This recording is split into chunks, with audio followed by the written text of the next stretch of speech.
और इतना सारा होने के बाद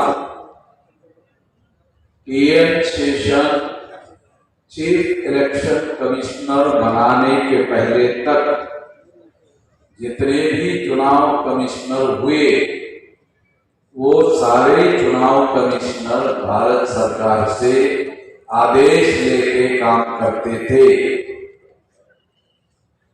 टीएन शेषन ने इसे भारत सरकार के नियंत्रण से आजाद किया। इसका श्रेय टीएन शेषन को दिया जाना चाहिए। और तब से चुनाव कमिश्नर को चलाने का काम भारत सरकार नहीं करती है।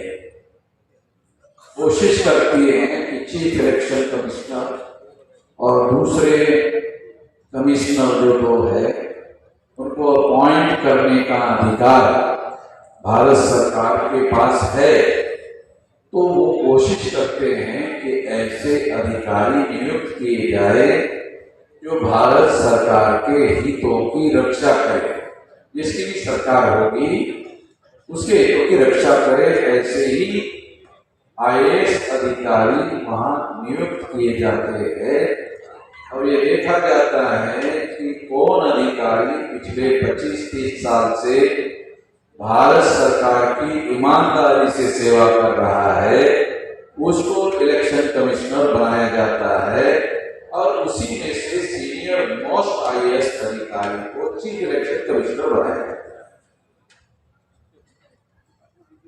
ये तरीका फ्री फेयर ट्रांसपेरेंट चुनाव के लिए उपयुक्त नहीं है, इसलिए सुप्रीम कोर्ट ने इसमें हस्तक्षेप किया और हस्तक्षेप करके इसे भारत सरकार से नियंत्रण मुक्त रहकर कार्य करने का आदेश दिया।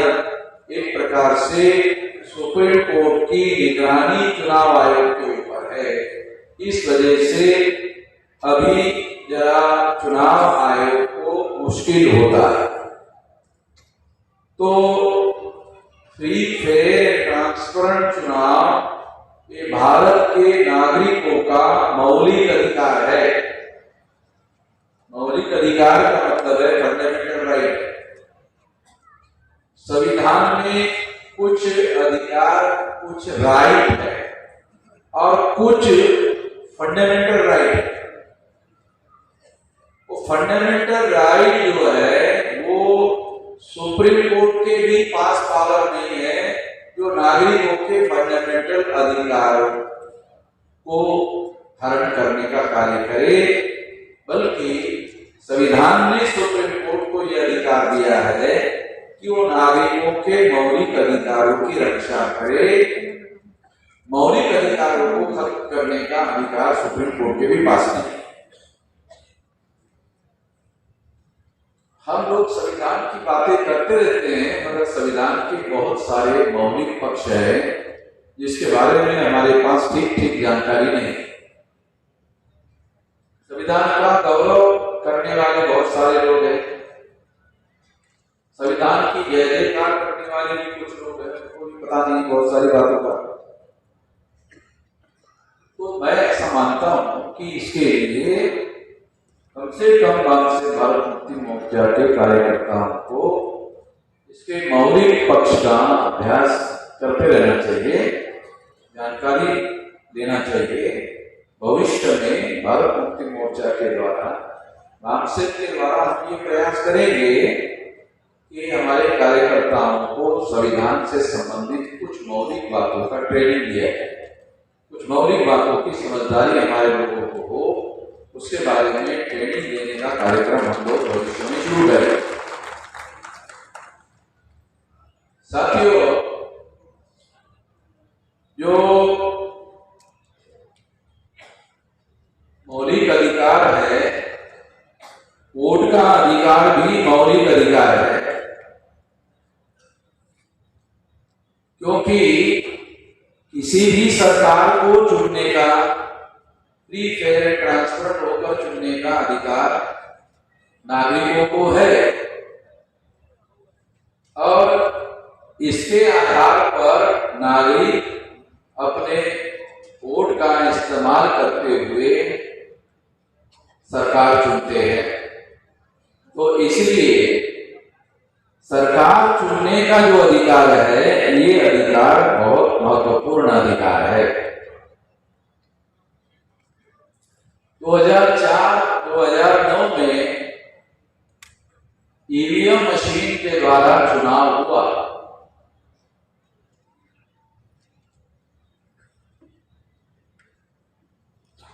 जब ईवीएम मशीन के द्वारा चुनाव हुआ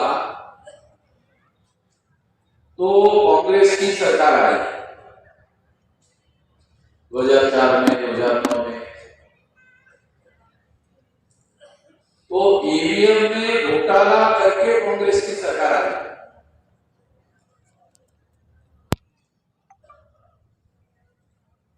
आप में से कुछ लोगों को ऐसा लगेगा कि इसके क्या सबूत है, ये बहुत बड़ा आरोप है। ये मेरा कहना नहीं है, सुप्रीम कोर्ट का कहना है। सुप्रीम कोर्ट में जब 2004-2009 में ईवीएम में घोटाला करके चुनाव जीता गया तो ऐसा आरोप लालकृष्ण अडवाणी ने किया और डॉक्टर सुब्रमण्यम स्वामी ने किया।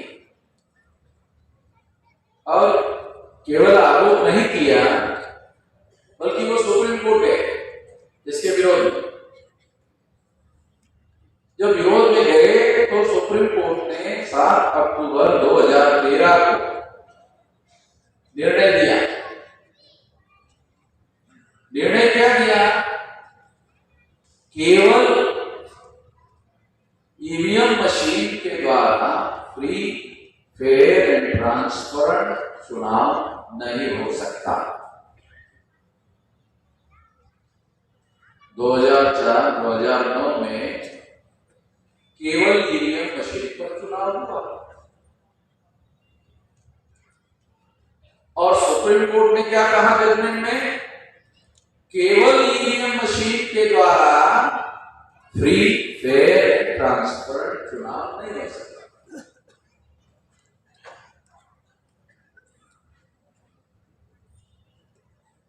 सुप्रीम कोर्ट को क्या करना चाहिए था कि 2004 का चुनाव, 2009 का चुनाव ये ईवीएम में घोटाला करके हुआ, ऐसा जजमेंट दिया जाना चाहिए था। सुप्रीम कोर्ट ने जजमेंट नहीं दिया। सुप्रीम कोर्ट ने क्या कहा? केवल ईवीएम मशीन के द्वारा फ्री, फेयर, ट्रांसपेरेंट चुनाव नहीं हो सकता। अगर इसका इंटरप्रिटेशन किया जाए तो इसका मतलब है 2004-2009 का चुनाव घोटाला करके कांग्रेस के द्वारा चुनाव जीता गया, ऐसा इसका अर्थ है।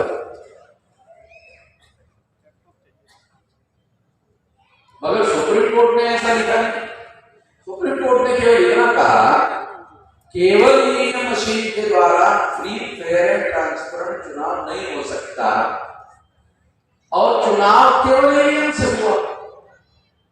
सुप्रीम कोर्ट कहता है केवल ईवीएम से फ्री, फेयर एंड ट्रांसपेरेंट नहीं हो सकता। 4 में और 9 में केवल ईवीएम से चुनाव हुआ। इसका मतलब फ्री, फेयर एंड ट्रांसपेरेंट चुनाव नहीं हुआ। फ्री, फेयर एंड ट्रांसपेरेंट चुनाव नहीं हुआ, इसका मतलब है घोटाला।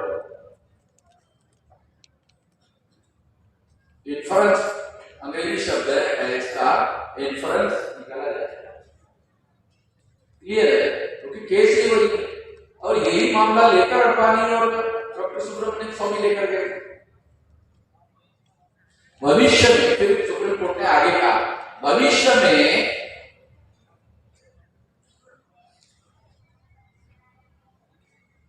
केवल ईवीएम मशीन के द्वारा फ्री, फेयर एंड ट्रांसपेरेंट चुनाव नहीं हो सकता, इसलिए फ्री, फेयर एंड ट्रांसपेरेंट चुनाव हो, इसके लिए पेपर ट्रेल मशीन लगाया जाए। अब जब ईवीएम में चुनाव होता था तो आप लोग वोट डालने के लिए जाते थे तो आप बटन दबाते थे।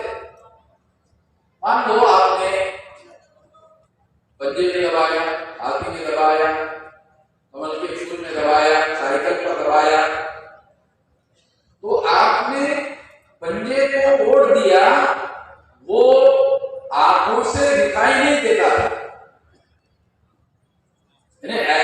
कोई एविडेंस नहीं आता था बटन दबाने के बाद में कि आपने जो बटन दबाया, मान लो पंजे पर दबाया, हाथी पर दबाया, तो हाथी पर निशान बनकर आया हो और आपकी आंखों ने उसको देखा हो, ऐसा दिखाई नहीं देता 2004 में, 2009। तो इसलिए सुप्रीम कोर्ट ने क्या किया, पेपर ट्रेल मशीन लगाया जाए। तो पेपर ट्रेल मशीन लगाई। पेपर ट्रेल मशीन लगाने के बाद क्या हुआ, जब आप बटन दबाते हो तो कागज बाहर आता है, उस पर अगर आपने हाथी पर लगाया तो हाथी का निशान आता है, उस पर आपने बटन दबाया, वो जो स्टैंप लगाया, वोट का निशान छपकर आया, ये बात आंखों से दिखाई देना शुरू हुआ 2014 के चुनाव से। आंखों से दिखाना शुरू हो गया, आंखों से दिखाना शुरू हो गया, मगर घोटाला बंद नहीं हुआ, घोटाला चालू ही रहा। क्यों? क्योंकि जो कागज के टुकड़े इस पर आपने बटन दबाया, आपने आंखों से देखा, वो आंखों से देखने के बाद में 7 सेकंड में वो कागज आके सरक कर कट गया, कट कर बैलेट बॉक्स में कागज का टुकड़ा कट कर गिर गया। जो कागज का टुकड़ा गिर गया उसकी गिनती नहीं होती। फिर गिनती का मामला सामने आया, और गिनती का मामला सामने आया तो चुनाव आयोग ने 1% गिनती करने का आदेश दिया, 99% गिनती का आदेश नहीं। ईवीएम मशीन में 100 लोगों ने वोट दिया तो एक आदमी का वोट वेरीफाई करने लगे। VVPAT, V for voter, V for verifiable, P for paper, A for audit, T for trade। तो 1% वोट जो है वो वेरीफाई होने लगा। वो 1% से चोरी पकड़ी नहीं जा सकती, इस वजह से घोटाला बदस्तूर जारी रहा। तो अभी भी जारी है। 2019 में ये हुआ। अगर 2019 में ऐसा नहीं हुआ होता, अगर नहीं हुआ होता, 4 महीने में ये कागज के स्लिप डिस्ट्रॉय करने की आवश्यकता क्यों पड़ती? क्योंकि वो फिजिकल एविडेंस था, वो फिजिकल एविडेंस था। कांग्रेस में और बीजेपी के बीच में समझौता हुआ था कि 2004 में आपने घोटाला किया, 2009 में आपने घोटाला किया, वो अडवाणी और डॉक्टर सुब्रमण्यम स्वामी सुप्रीम कोर्ट लेकर गए, इसको ज्यादा हंगामा मत करो। कांग्रेस ने इनको कहा ज्यादा हंगामा मत करो।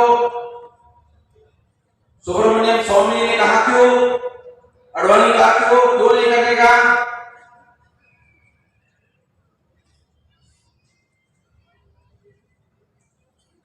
दो बार तुम कर लो,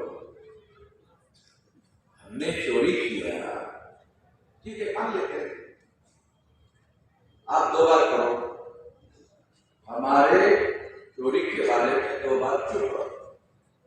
हमने चोरी किया, चुप रहो, उसके बदले में 2 बार तुम करो। अडवाणी को कहा, सुब्रमण्यम स्वामी को, अडवाणी ने मना।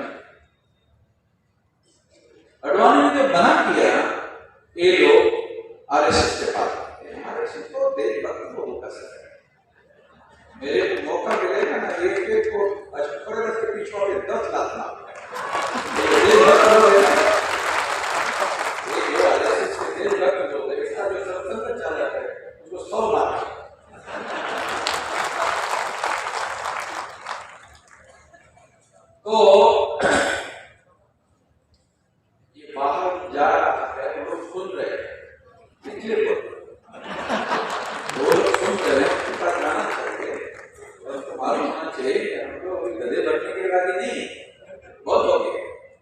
सहनशीलता का कोई अंत होता है, एक लिमिट होती है।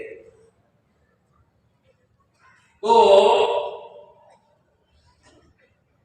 ये लोग जो है कांग्रेस के लोग आरएसएस वालों के बात, कांग्रेस के लोग आरएसएस को गाली देते थे, कांग्रेस के लोगों को गाली देते रहते। कांग्रेस ने कभी कोई मेजर एक्शन 57 साल तक नहीं करा रहा, और कभी कोई मेजर एक्शन आरएसएस के ऊपर नहीं मेजर है। कोई आपको जानकारी है कि कांग्रेस ने आरएसएस पर कोई मेजर कार्रवाई की? कोई एग्जाम्पल नहीं कि कांग्रेस ने आरएसएस पर मेजर कार्रवाई की। कांग्रेस क्या करती है? बयान देती है, बयान देती है, बयान देती है, बयान देती है, बयान देती है। हम लोग क्या करते हैं? कांग्रेस विरोध नहीं आया, और हम गोली भर फिर उसके बदले में कांग्रेस बाकी वो कुछ करते नहीं थे। तो देश लोगों का काम करे, आरएसएस के लोग जो है वो देश भक्त है, जो देश लोगों का काम करे, तो देश लोगों को छोटा बड़ा अपराध, ये तो फांसी किस बता वाला मामला है। तो इसलिए इन लोगों को वो फांसी की सजा देने के बजाय या ऐसा कानून बनाने के बजाय वो केवल बयान देते रहे, और इसके बदले में हम सब एसटी ओबीसी माइनॉरिटी के लोगों का वोट लेते रहे। तो वोट लेने के लिए बयान देते रहे, तो ऐसा वो क्यों करते रहे? क्योंकि कांग्रेस भी ब्राह्मणों का संगठन, आरएसएस बीजेपी भी ब्राह्मणों का संगठन, कोई एक ब्राह्मण दूसरे ब्राह्मण पर कार्रवाई कैसे कर सकता है? बाबा साहब अम्बेडकर ने एनिमेशन ऑफ कास्ट में ऐसा अंग्रेजी में उन्होंने जो लिखा है कि समाजवादी ब्राह्मण और सनातनी ब्राह्मण, ऐसे दो ब्राह्मण,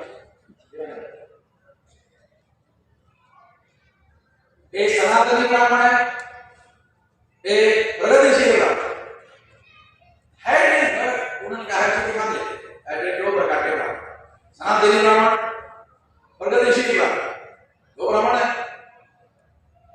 ये दोनों ब्राह्मण एक ही शरीर की दो भुजाएं हैं।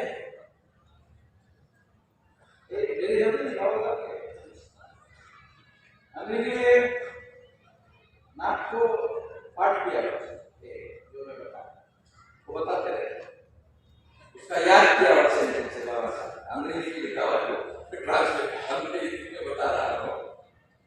एक ही शरीर की दो भुजाएं हैं, ये शरीर एक ही है, सनातनी ब्राह्मण, पुरोगामी ब्राह्मण, एक ही शरीर की दो भुजाएं हैं। इस पर रट्टा मारो, शरीर तो एक ही है, इस पर रट्टा मारो, शरीर तो एक ही है।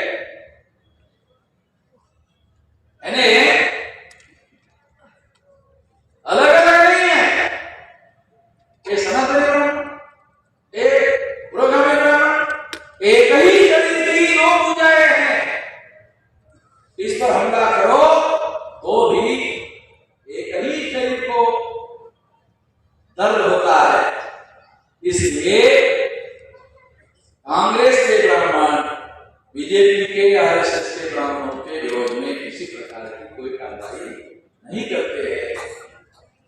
बीजेपी के ब्राह्मण भी बोलते ही रहते हैं, कांग्रेस के विरोध में वो किसी प्रकार की कार्रवाई नहीं करते हैं। ये म्यूचुअल अंडरस्टैंडिंग, आपसी समझदारी, ये दो ब्राह्मणों के बीच में आपसी समझदारी है कि हम आपको गाली देते रहेंगे,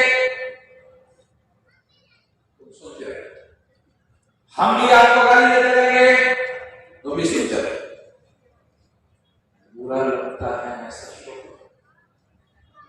ज्यादा बुरा लगता है तो पैसा ज्यादा ज्यादा बोलो बोलो ना। हम एससी ओबीसी माइनॉरिटी को दिखना चाहिए, दुखी हो गया ये जो विरोध में ऐसा शो करो, कम से कम शो करो, तो वो बोलते रहते करते थे। लोगों को ये जो दावपेच है इससे हमें सावधान रहना चाहिए, सतर्क रहना चाहिए। ये लोग म्यूचुअल, इसको बोलते हैं म्यूचुअल अंडरस्टैंडिंग, आपसी समझदारी।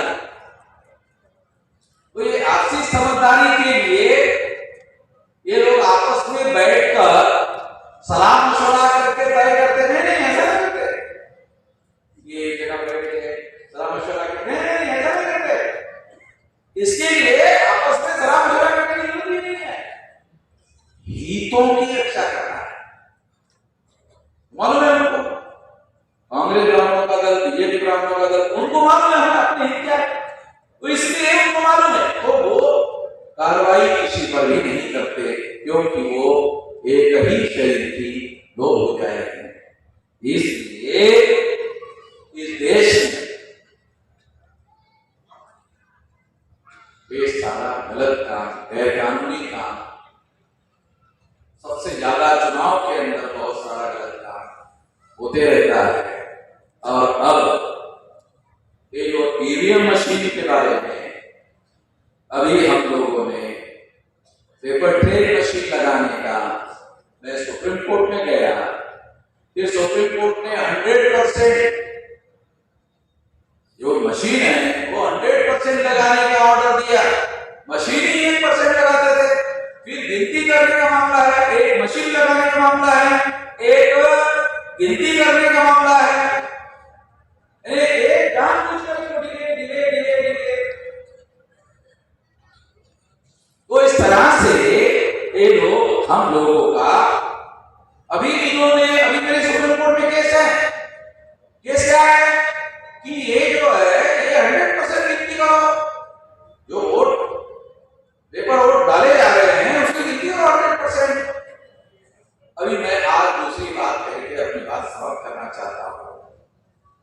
अब मैं ये कहना चाहता हूं, ईवीएम मशीन के वोटर की गिनती नहीं की जानी चाहिए, केवल पेपर ट्रेल की गिनती करनी, ये हमें, इसके लिए हम आंदोलन करें। अभी पेपर ट्रेल की ही गिनती करो, ईवीएम मशीन की गिनती ही मत करो। अगर आपको करना है ईवीएम मशीन की बात, पहले पेपर ट्रेल करो, बात नहीं, आपको टैली करना है ईवीएम के साथ करो। मगर पहले अभी क्या है, ईवीएम की पहले करते हैं, और ईवीएम में ही घोटाला होता है। घोटाला जो है ईवीएम में होता है।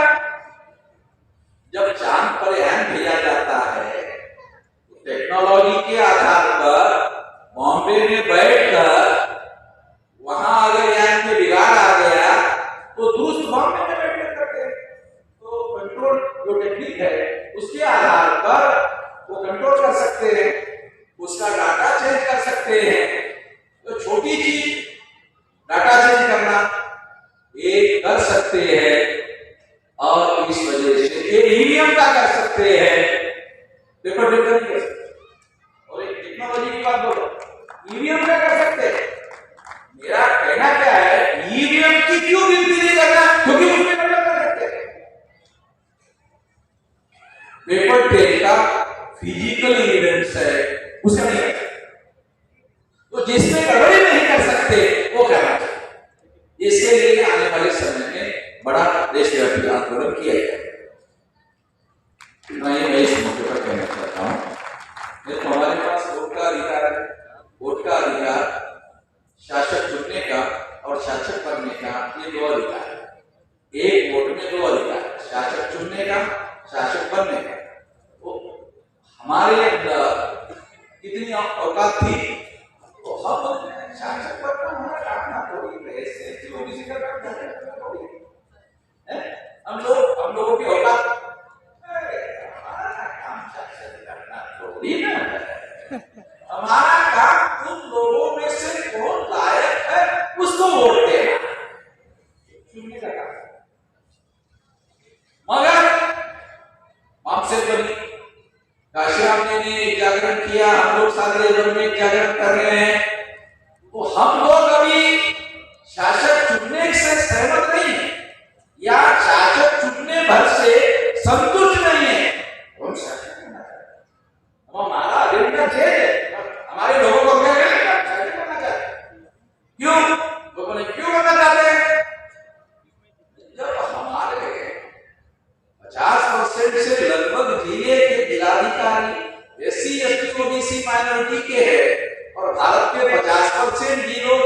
हम ही चला रहे हैं, जब भारत के 50% बिलों को एडमिनिस्ट्रेशन हम ही चला रहे हैं, तो फिर 100% भी चला सकते हैं। 50% भी जब चला सकते हैं तो 100% भी चला सकते हैं। तो कोई हमको नारायण कहे ये बात अब तो हम करने लायक हो। अभी हम लोग शासक बनना चाहते हैं और वोट के संख्या के अनुपात में वो हमारा अधिकार है। तो ये काम आने वाले समय में करने के लिए इस एजेंडे को हम लोग काम करेंगे। वो अब ये हमारा एजेंडा नहीं है चुनने का, बनने का एजेंडा है। इस दिशा में हम लोग आगे बढ़ रहे हैं। जैसे ही शासक बनने का एजेंडा हमारे लोगों ने बनाया, ये उसके बाद आया काशीराम जी ने जब शासक बनने का एजेंडा हमारे लोगों को दिया, वैसे ही ईवीएम और ईवीएम से हमारे लोगों को शासक बनने का जो लक्ष्य है वो रोकने की कोशिश हुई। इसलिए ईवीएम के रेफरेंस में ये बात कह रहा हूं कि पेपर ट्रेल की गिनती किया जाए। आप ये वो कह रहे हैं, वो मानने वाले नहीं, वो मानने वाले नहीं, आंदोलन करना पड़ेगा। अभी तो हम आंदोलन की ही बात कर रहे हैं, मगर आगे चलकर हम केवल आंदोलन की ही बात नहीं करेंगे और मगर अभी इतना ही करेंगे।